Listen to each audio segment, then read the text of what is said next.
Thank you. Good morning.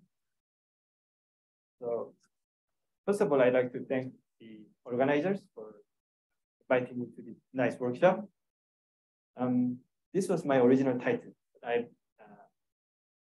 modified a little bit.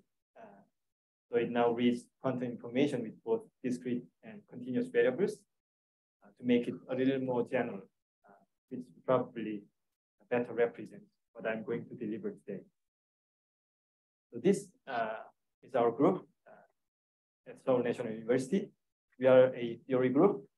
We are interested in various topics in quantum information science, from foundations of quantum mechanics to quantum information application. Today, I'm going to talk more about all-optical quantum computing with error correction. There are two different approaches for quantum information. One is based on discrete variables, while the other is on continuous variables. For the case of quantized light fields, which I will focus on in this talk, photon polarizations or photon numbers are such examples of discrete variables, while as continuous variables, quadrature variables of light or complex amplitudes of coherent states may be used for quantum information. And these two approaches are sometimes useful, even when considering some quantum properties, basic quantum properties. We have tried to reach unified understanding of quantum properties such as entanglement, coherence, macroscopicity, and nonclassicality. And one of them is between coherence and nonclassicality. And nonclassicality is an old notion from 1960s. And it is identified by negativity of a quasi-probability function, say P function, in terms of the basis of coherent states. So it is based on continuous variable states. While coherence is a relatively new concept or new notion identified by non-zero off-diagonal elements of the density matrix. So it is based on discrete variable states as a basis set. And it is based on a modern resource theory. But we found that non-classicality is a form of the coherence in a particular basis, that is coherent state basis. And the coherence is quantified in the coherent state basis. And then the coherence is zero if and only if the state is classical, that is, the P function is positive definite. So we found that these two properties, coherence and non-classicality, are basically identical resources. So it is interesting to study one thing. We can view one thing from two different points of view, discrete variables and continuous variables, even in this fundamental problem. So coming back to quantum information processing, these two approaches, discrete one and continuous one, have their own advantages, respectively. And quantum teleportation is a straightforward example. A single photon qubit may be teleported using an entangled photon pair as the channel, or a continuous variable two-mode discrete state may be used to teleport arbitrary quantum state. And for the DB teleportation, the success probability, it is very well known that the success probability of the Bell state measurement is limited, typically by 50%, using this simple single photon Bell state measurement setup. And in order to increase the success probability, more resources, additional resources are required. And this causes a problem in scalability. So resource efficiency and fault tolerance and so on. On the other hand, CB teleportation or CB barrier state measurement is basically deterministic, but it suffers low fidelity because it requires large squeezing to have high fidelity. Even infinite squeezing is required to reach the unit fidelity. There is an idea of teleporting a single photon qubit using a CB two-mode squeeze state. But again, high fidelity can be achieved only when the squeezing is large, although deterministic teleportation is possible in this way. In principle, fault-tolerant quantum computing can be achieved using CB cluster states, but basically large squeezing is required, and this kind of approach, I think, is fragile against photon loss. The question is, can decoherence due to photon loss be overcome by large squeezing? But the problem is this. This is fragile to photon loss because if squeezing is large, it becomes like a macroscopic superposition that is essentially fragile to decoherence. So, for example, in order to obtain reasonably large fidelity for teleportation, even with infinite squeezing, photon loss should be very low. So in order to overcome these problems, we have investigated several different types of qubit encoding. And let me start with the old one first, that is called cat state qubits. There are some old references related to this idea. Probably the first one is Cochrane's paper, where the logical qubits are defined in this way, with even cat, so-called old cat. And it is well known that this one with the plus sign in between contains only an even number of photons, while this one with the minus sign contains only odd number of photons. So they are orthogonal. And soon later, we suggested a scheme for universal quantum computing with this type of encoding. So basically, these two are, for the most cases, identical because they are in the same Hilbert space. And Tim Ralph's work also followed. And this quantum computing scheme is based on the idea of the teleportation protocol using an entangled coherent state or two-mode cat state. So this is the key idea here. We showed that differently from the case of the single photon, these four barrier states in the basis of the coherent states can be identified using a 50-50 beam splitter and two photon number parity measurements. So for example, if detector A detects an odd number of photons while detector B is silent, then one of these four barrier state measurements, B2, was measured. And in this way, all four barrier states can be identified. But there is a failure probability here because sometimes both of the detectors do not register any photons. In this case, we do not know whether it was B1 or B3 because 0 is also an even number. But this failure probability rapidly drops down as the value of alpha increases. So the appropriate values of alpha are needed here. And in this way, nearly deterministic quantum teleportation and gate operations can be performed. This is an advantage. But the problem is it is sensitive to photon loss because it requires photon number parity measurements. So if alpha is too large, it becomes very sensitive to photon loss. So there is some kind of trade-off here. So alpha should be somehow optimized.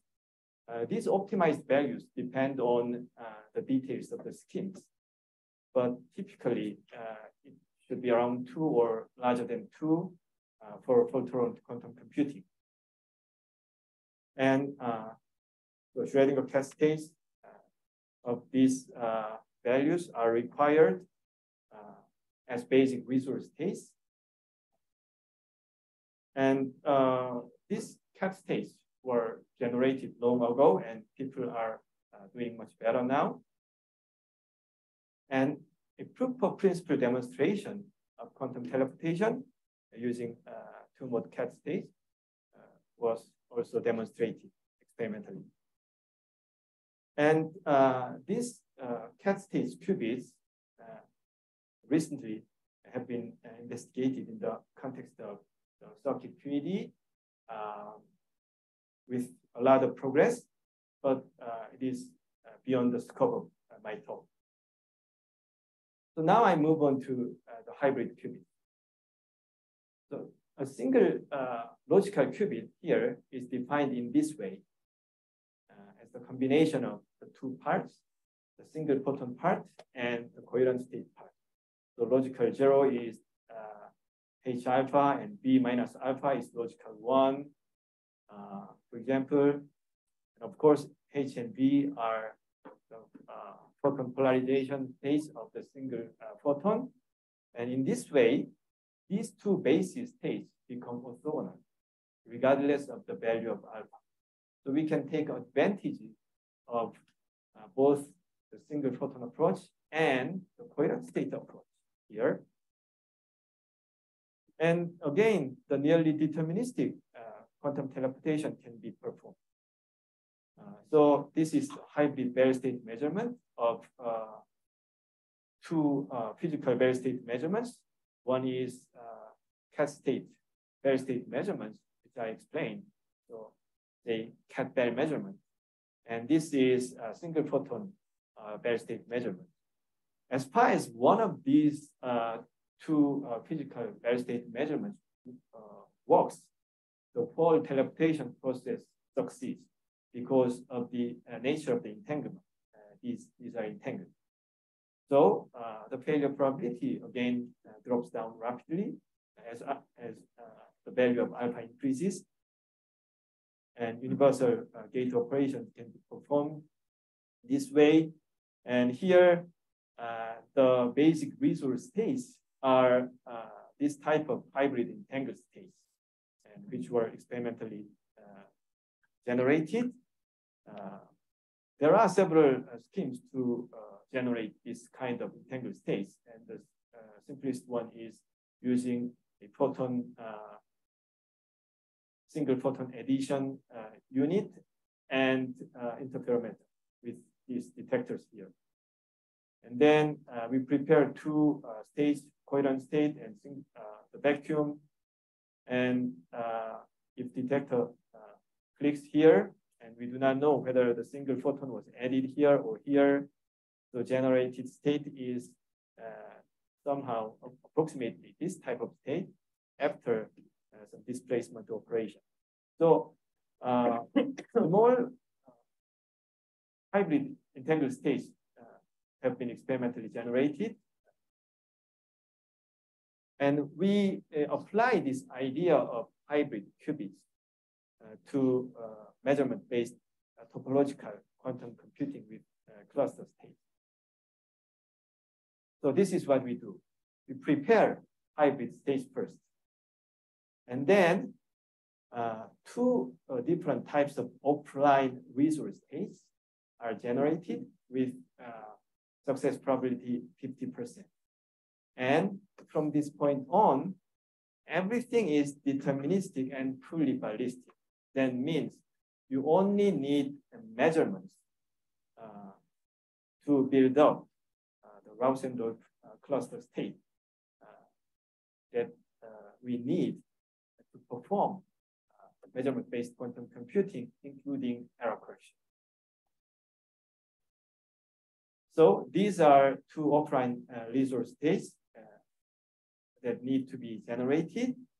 Of course, the important thing is how to generate these states, and these are generation schemes. We prepare 4 hybrid states, and then using 2 Fat-Bell measurements and 1 type 1 fusion operation with success probability 50%. These 2 different types of offline resource states are generated depending on the small change of the experimental setup with the rotator here. And so total probability 50% we have here, and we obtain these 2 different types of offline resource states. And from this point on, what we need to do is just measurement, hybrid Bell state measurement, which are nearly deterministic. And here, this is what we do. So we connect these offline resource states using hybrid Bell state measurement. Sometimes it may fail, but we don't have to worry too much about it, because number one, this failure probability is very low, because this whole process is nearly, this Bell state measurement is nearly deterministic. And number two, whenever the failure happens, we know where it happens. So after generating the star cluster states, and we have this final Gaussian-Dolph cluster state, and it may have some missing and diagonal edges, but there are a few, I believe, and whenever they are, because we know where they are, it is relatively easy to fix them. So only by final measurements, we can do quantum computing with error correction. So we have made a comprehensive comparison with all previous schemes. And we found that overall, this hybrid topological quantum computing scheme outperforms all previously known optical scheme up to this point. So here, photon loss threshold, that is fault-tolerant threshold under photon loss condition, is about 2.1%.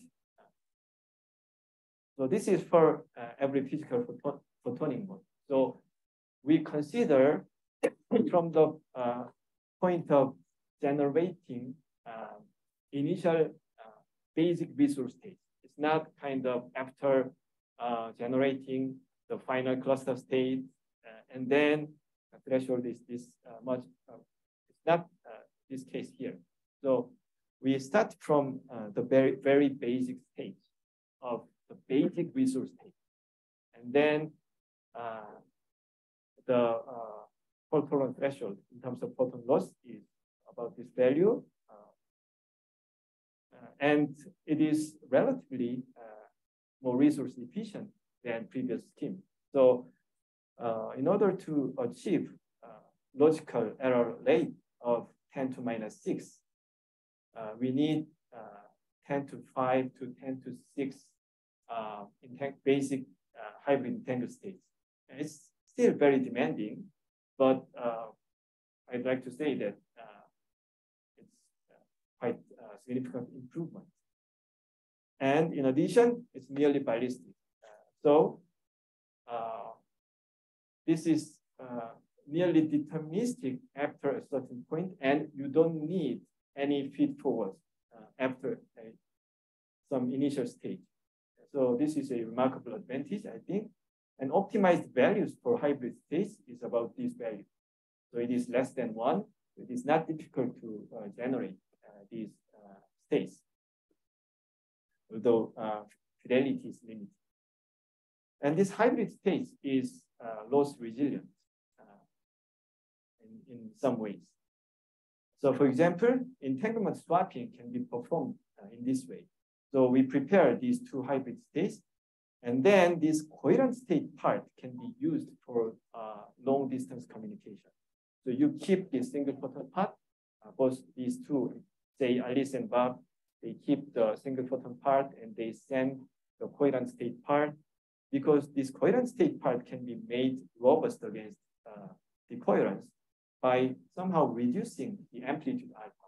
Of course, if the alpha is too low, then this success probability, because it hardly contains any photon, the success probability should become very low. So there is a trade-off, but by reducing, appropriately reducing the value of alpha, we can make this quite robust against decoherence.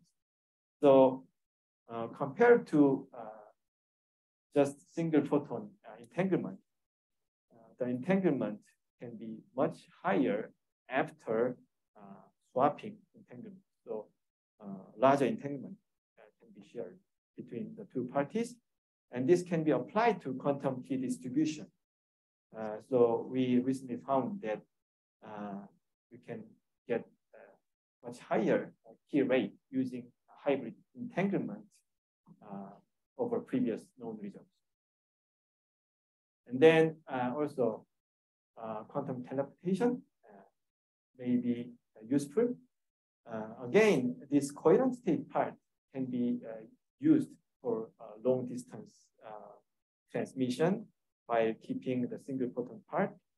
You can perform quantum teleportation from dB to CB or CB to dB. So this kind of quantum teleportation or conversion between dB to CB qubits, CB to dB qubits were experimentally demonstrated by these two groups. And actually, we can consider say several types of hybrid qubits. For example, we can consider for the single photon part a dual ray logic qubit, dual ray logic single photon, or single ray logic zero, that is the vacuum and single photon, or H and B. And when we compare these two, in terms of quantum teleportation, this one is better, the vacuum and single photon. While we considered this one for calculating loss thresholds and resource efficiency. So there is still room for improvement. That's because when loss happens, this qubit comes out of the original Hilbert space. But when loss happens, vacuum just remains as the vacuum, and single photon is changed to the vacuum. So they are still in the same Hilbert space. So that's why this type of hybrid entangled state is better for quantum teleportation and probably for quantum computing as well. And the last one is the multi-photon qubit. So here, the starting point is this. A logical qubit is of n number of photons of the same polarization. Like HHH is the logical 0, and BBB is logical 1. So they are H-type entanglement. And again, here, the key idea is quantum teleportation. So a logical quantum teleportation, logical Bell state measurement, is of two physical Bell state measurements, say when n is 2, or n number of physical Bell state measurements. And again, as far as at least one of these physical Bell state measurement works, the whole process becomes successful because of the nature of entanglement.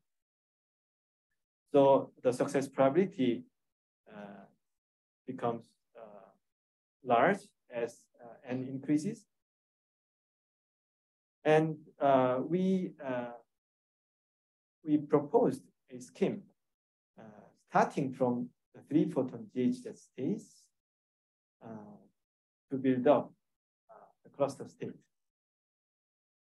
Because we chose basic resource states as 3-photon GHZ states because they are experimentally available. The deterministic generation of this type of entangled states are possible.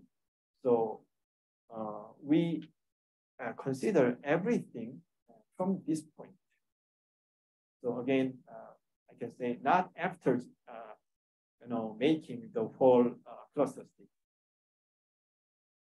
So we refine this idea with so-called parity encoding. So the logical 0 and 1, these basic states, are now defined like this as n number of parity encoded states of m photons. So there are 3 levels here. So the say physical level and 2 logical level, first level and second level. And because of this structure, now we need to perform bare state measurement in a concatenated way. So because of this, it was we could not make this scheme ballistic. That means we need some feed forwards here. And we considered all the errors caused by photon loss in a very conservative way. And here, we start from these deterministic GHF sources.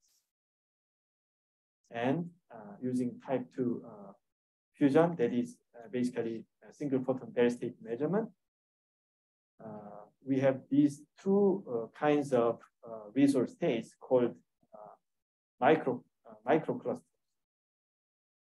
And from this point on, we apply concatenated bare state measurement, that is for multiphoton, basically multiphoton bare state measurement with high probability to build up this star cluster state, and eventually this RHJ lattice to perform quantum computing with error correction. So in this way, although we were not able to make this scheme nearly ballistic, we showed that this is highly loss tolerant, including the basic initial preparation stage to the final detection stage.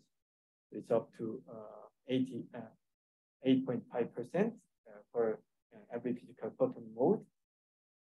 And it is also reasonably resource efficient. It is comparable to the hybrid qubit scheme. So again, in order to achieve 10 to minus 6 logical error rate, we need about 10 to 5 to 10 to 6 3-photon GHZ states as basic resource states. So that's the results we have here. So we can present these 2 schemes. And as I said, while this scheme is the parity GHZ encoding scheme is highly loss tolerant, including all the processes, but hybrid scheme is reasonably loss tolerant and resource efficient, and this scheme is nearly ballistic. So this is again advantage here. So the first author of this paper and the related papers,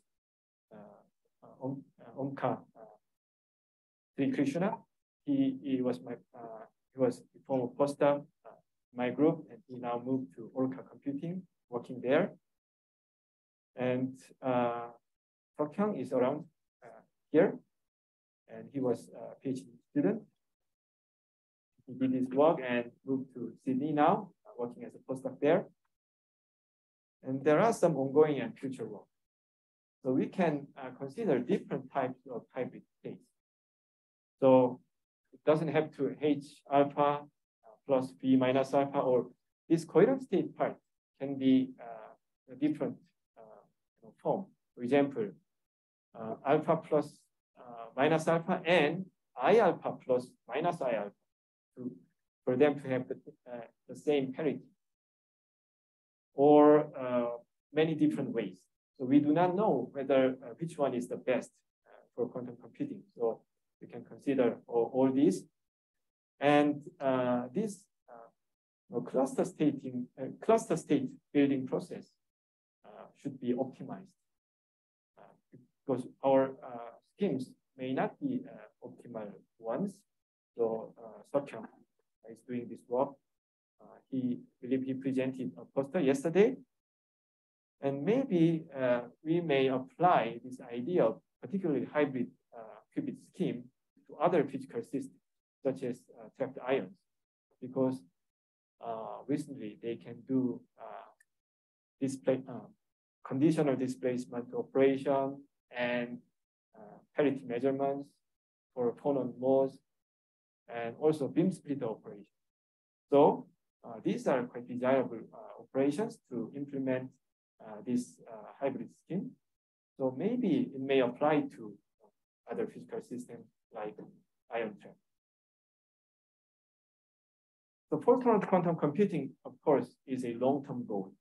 So we like to also do something closer. One example is teleportation of shared quantum secret. So here, we like to teleport or send secret quantum information, secret qubit, from N senders to M receivers.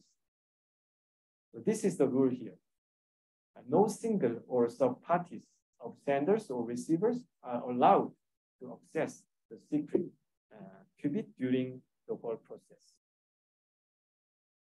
A simple way to teleport this kind of shared qubit is to use, if there are 3 senders here, to use 3 entangled states like this. But some of parties in this case can steal the shared qubit during the process. So this is not secure at all. The success probability, if we use normal bare state measurement, drops down as this. And another way is to use a trusted central node like this. But the problem here is that how can we trust this person in the central node? And the success probability here should be 50%. Again, if we use a single photon bare state measurement. So what we suggested is to use this GHZ entanglement for quantum teleportation. We use this bare state measurement scheme I explained, and then no single or sub-parties of senders or receivers are allowed to access the secret because these states are all entangled. So as far as one of these parties or any sub-parties measure this information, these entangled states become mixed and it is detected by the other parties. And the success probability can be made higher using this bare state measurement scheme. So in this way, we can teleport the shared quantum secret in a secure way. So this experiment was done by Chris group in Korea, and they showed fidelity well over the classical limit. So, so this is pretty much I try to deliver today.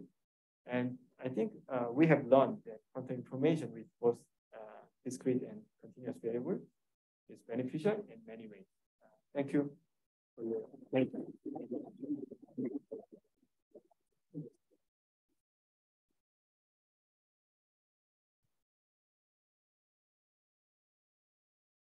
So thank you for the really interesting talk. We have lots of time for questions, so feel free to ask.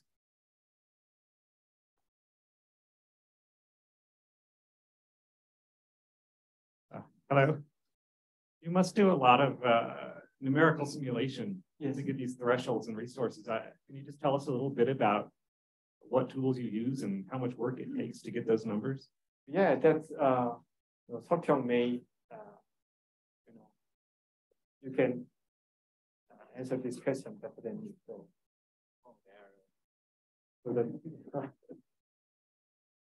good to have you.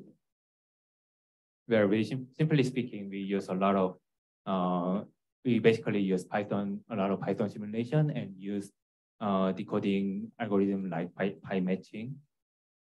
And for resource analysis, we use some graph theoretical packages like Python iGraph or Network X.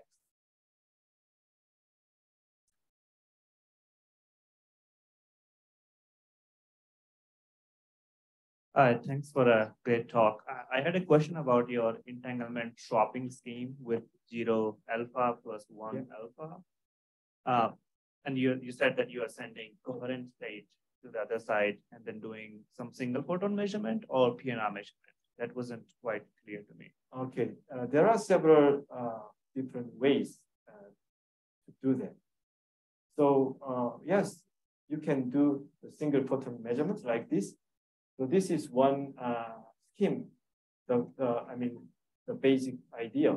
Yeah, as you said, single photon measurement can be performed for both of the places here.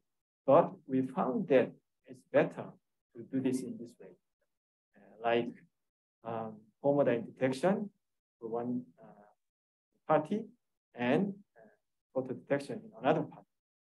So somehow in this way, we can do this entanglement swapping better. So there are several different options. So using single photon detection and homodyne detection. And of course, the homodyne detection depends on the window of the, measurements.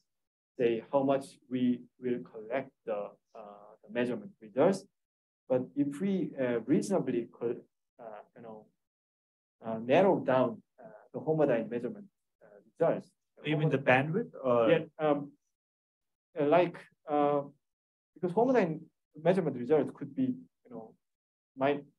from minus infinity to infinity. Oh, these are the quadrature values. Yeah, quadrature value. Okay. So we carefully select the quadrature value from, say, minus, for example, 0.5 to 0.5. Then homodyne measurement can be better. Of course, it depends on the also the success probability matter here. And when considering both, we show that generally homodyne detection should be used. Got it. And I guess in the single photon scheme, since you're sending coherent state, and they could have multiple photon events on the other side. Yeah. So in that case, wouldn't it be beneficial if you use a PNR detector in that scheme? PNR detector, yes, I think so. Because if we use single photon and more than 2 photons, and it's definitely useful. But resolving more photons than that, I don't know. I'm not sure about it. So single photon resolving power is helpful. Got it. Thanks.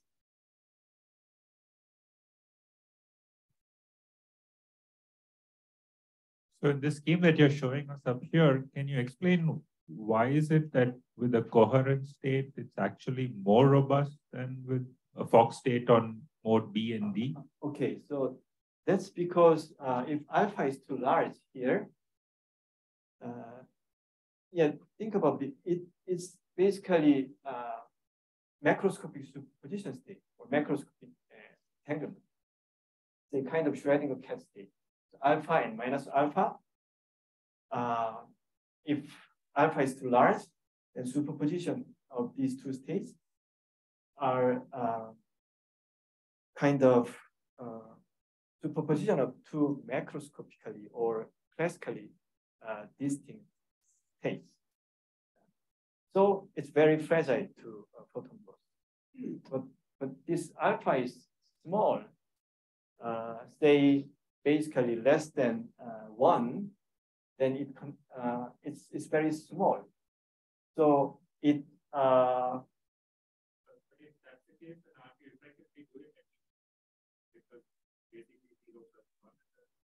sorry, 0. Yeah. If you make alpha small, then isn't it basically 0 plus 1 that you're saying? No, it's if alpha is small. So here, that's why this optimized value of alpha is somewhere around 0.5. So I mean, for then it contains only 0.2 or 0, very small number of photons on average. So that's why it becomes robust against us.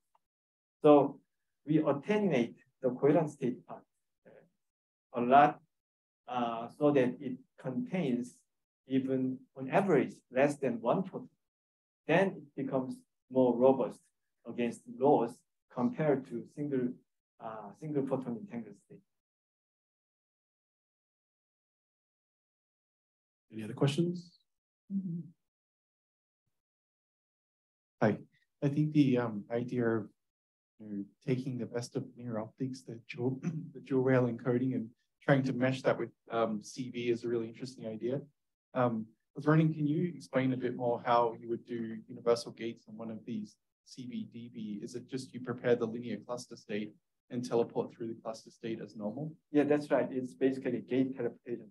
Okay. So, and I have to detect both the DB and the CV, like I'm measuring both modes. Yes, measuring both modes. And okay. Yeah, and the feed forward is on what variable? Do I have to feed forward onto the CV and the DB? Feed forward. So for this approach, not for okay. For once you go to cluster state. So if you consider a kind of say gate model, then of course feed forward may be needed, and basically in order to perform some kind of gate operations, you may need particular types of entangled states. So because that's basically the idea of gate teleportation, you need some kind of entangled states to perform some kinds of gate operation. So I can't tell you all the details now, but that's the basic idea. So it's based on the gate teleportation protocol. Thank you. All right, let's thank the speaker again.